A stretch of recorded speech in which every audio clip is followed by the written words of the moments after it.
अस्सलामुअलैकुम viewers, welcome to exploring पांडा। तो आज का हमारा डिस्कशन का टॉपिक है एक्टिनोमॉर्फिक एंड जाइगोमॉर्फिक फ्लावर्स। ठीक है ना। तो एक्टिनोमॉर्फिक और जाइगोमॉर्फिक दोनों ही ये क्या है, ये सिमिट्री हैं फ्लावर की। एक फ्लावर एट ए टाइम या तो एक्टिनोमॉर्फिक हो सकता है या फिर जाइगोमॉर्फिक हो सकता है। ठीक है ना।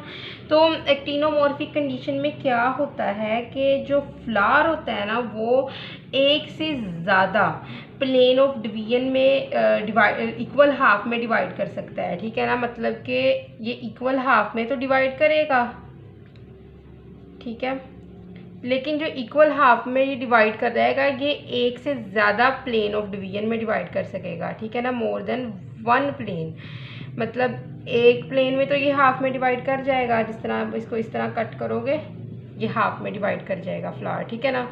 लेकिन ये अगर आप इस तरह भी इसको डिवाइड करोगे तो ये हाफ में डिवाइड कर जाएगा।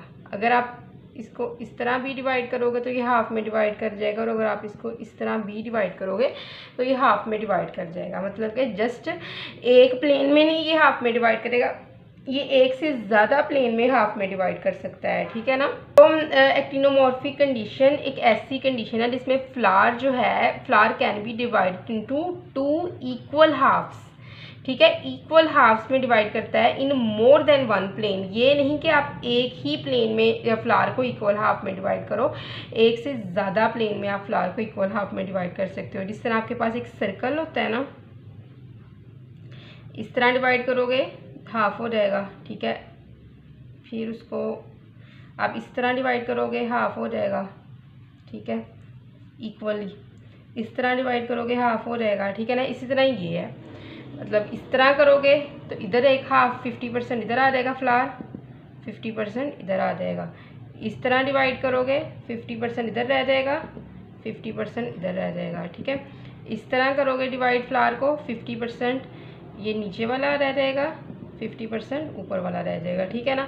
तो एक से ज़्यादा प्लेन ऑफ डिवीजन में एक फ्लावर जो है तो इक्वल हाफ के अंदर डिवाइड कर सकता है। ठीक है ना। तो एक्टिनोमॉर्फिक कंडीशन को हम रेगुलर कंडीशन भी कहते हैं।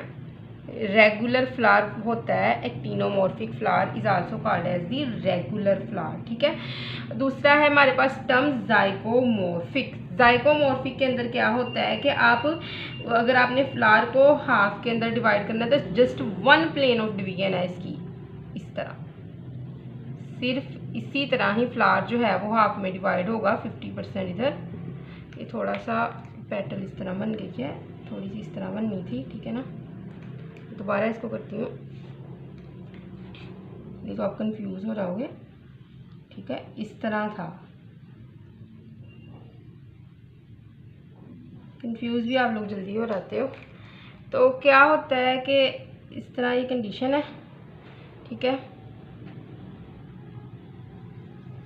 तो आपने इस फ्लावर को हाफ के अंदर अगर डिवाइड करना है, just one plane of division है फ्लावर की जो इसको हाफ में डिवाइड करेगी, और वो यही है, 50% इधर रह गया, 50% इधर रह गया। इसके अलावा अगर आप इसको इस तरह डिवाइड करोगे तो ऊपर ज़्यादा पार्ट आ जाएगा, ऊपर आ जाएगा 40% पार्ट, नीचे आ जाएगा 60% पार्ट। ठीक है, अगर इस तरह डिवाइड करोगे तो फिर भी यही होगा, ऊपर रह जाएगा 40%, नीचे रह जाएगा 60% पार्ट। ठीक है ना। 50-50 पे तभी होगा जब आप इसको दरमियान में से कट करोगे। ठीक है ना। तो ये जाइगोमॉर्फिक कंडीशन है, मतलब कि only one plane of division, plane of division for what this only one of plane of division for cutting the flower into two equal halves you have only one plane of division। ठीक है, आपके पास just one plane of division है flower को equal halves के अंदर cut करने की। ठीक है ना। तो इसको हम जाइगोमॉर्फिक फ्लावर कहते हैं। तो एक्टिनोमॉर्फिक फ्लावर जो है, प्योरली जो एक्टिनोमॉर्फिक फ्लावर है वो ब्रासिकेसी फैमिली के होते हैं। ठीक है ना। ब्रासिकेसी फैमिली में प्योरली एक्टिनोमॉर्फिक फ्लावर पाए जाएंगे। जाइगोमॉर्फिक फ्लावर पाए जाएंगे फबेसी के अंदर, ठीक है, या फिर लबिएटा फैमिली में पाए जाते हैं। उसके अलावा पोएसी के अंदर जो है वो जाइगोमॉर्फिक फ्लावर देखने को मिलते हैं। ठीक है ना। तो आई होप सो कि आपको एक्टिनोमॉर्फिक और जाइगोमॉर्फिक फ्लावर्स की समझ लग गई होगी, लेकिन अगर किसी भी किस्म की कन्फ्यूजन है तो कमेंट सेक्शन में पूछ सकते हैं। थैंक यू सो मच, अल्लाह हाफिज़।